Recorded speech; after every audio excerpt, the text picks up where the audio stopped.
যে আপনার play store কীভাবে আপডেট করবেন। প্লে স্টোরে আপডেট করার জন্য প্রথমে যেতে হবে আপনার প্লে স্টোরে।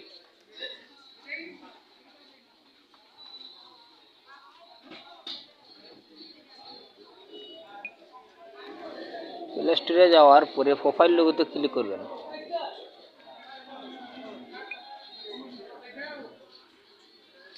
প্রোফাইল লোগোতে ক্লিক করার পরে সেটিংয়ে ক্লিক করবেন।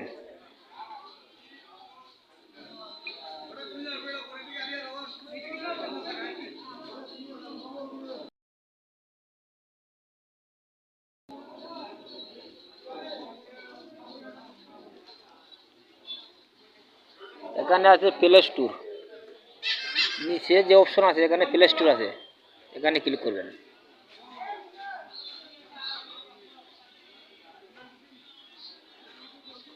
এখানে আছে প্লে স্টোর আপডেট করুন, একবারে নিচে যে অপশন আছে এখানে লেখা আছে যে প্লে স্টোর আপডেট করুন। এখানে যদি আপনি ক্লিক করেন তাহলে আপনার প্লে স্টোর আপডেট হয়ে যাবে। এইভাবে আপনারা প্লে স্টোর আপডেট করে নেবেন। তাই আজ এই পর্যন্ত। আমার ভিডিও যদি ভালো লাগে সাবস্ক্রাইব করে আমার চ্যানেলটির সাথে থাকুন। সবাইকে ধন্যবাদ।